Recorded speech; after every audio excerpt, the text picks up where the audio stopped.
اب پاکستان جیسی سرزمین میں الیکشن کی کیا حیثیت ہے؟ خدا سے پوچھنا ہے، دین سے پوچھنا ہے، مجتہدین سے پوچھنا ہے۔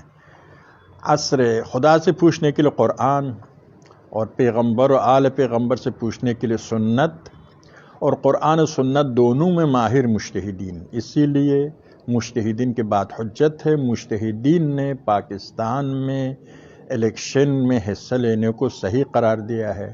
اس کی کچھ وجوہات ہے۔ ایک کہ مجتہد کے بعد حرف آخر ہے، لیکن اس کے علاوہ سمجھنے کے لیے عرض ہے کہ ہم نوکری کے لیے حکمرانوں کے پاس جاتے ہیں، عدالت میں انہی عدالتوں میں جاتے ہیں، تو ووٹ میں پہنچ کر یہ طاغوت بن جاتا ہے۔ یہ معقول چیز نہیں ہے۔ آپ تمام کاموں میں، تمام ضروریات زندگی میں حکمرانوں کی طرف رجوع کرتے ہیں، ووٹ میں آ کر یہ نہیں مانتے۔ یہ ایک بات۔ دوسری بات، اپنے حق جہاں بھی ہو لینا ہے، جہاں سے بھی لے سکے اپنا حق لینا ہے۔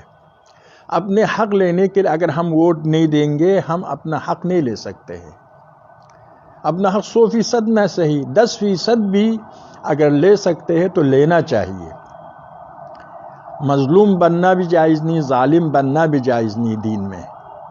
اسی لیے اپنے حق لینے کا ایک بہترین ذریعہ الیکشن میں حصہ لینا ہے۔ حق لینے کے لیے آپ عدالتوں میں جاتے ہیں۔ یہ عدالتیں شرعی نقطہ نگاہ سے کوئی قیمت نہیں رکھتی ہے۔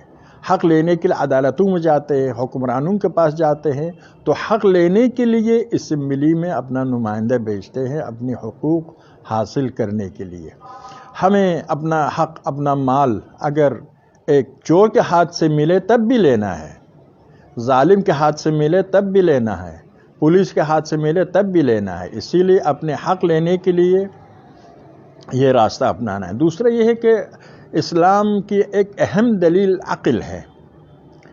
عقل ایک اہم دلیل ہے، قرآن، سنت، اجماع، عقل۔ عقل کہتی ہے کہ اگر دو نقصان کے درمیان آپ پڑ جائے تو کمتر نقصان کو اپناؤ۔ بد اور بدتر کے درمیان اگر آپ الیکشن میں حصہ نہیں لیں گے، بدتر نمائندہ آئے گا، بدتر حکومت آئے گی۔ اگر الیکشن میں حصہ لیں گے تو اس بدتر نمائندے سے بچ سکتے ہیں۔ وہ بدتر نمائندہ جو تشیع کے خلاف ہے، حق کے خلاف ہے، اہل بیت کے خلاف ہے، تو بدتر سے بچنے کے لیے اگر دوسرا نمائندہ بد بھی ہو، ہمارے معیاروں کے مطابق نہ ہو، تب بھی اس کو ووٹ دینا چاہیے۔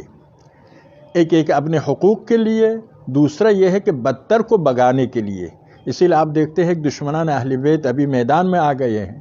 ان کو میدان سے نکالنے کے لیے اس بات کی ضرورت ہے کہ جو دشمن اہل بیت نہیں ہیں ان کو ووٹ دے کر کامیاب بنانا۔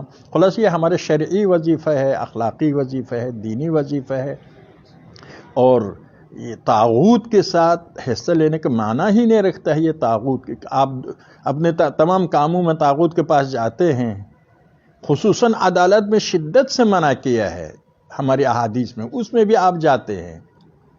تو یہاں پر یقیناً اور اہم کا عرض کے حرف آخر مجتہدین کے بات ہے، جو مجتہدین کہتے ہیں کہ اس میں حصہ لینا صحیح ہے، بلکہ بہتر ہے۔ آیت اللہ جوادی کی فتویٰ، رہبر معظم انقلاب کی فتویٰ، دیگر مراجع کے فتویٰ آپ کے سامنے ہے۔ وصلی اللہ علی محمد و آل محمد۔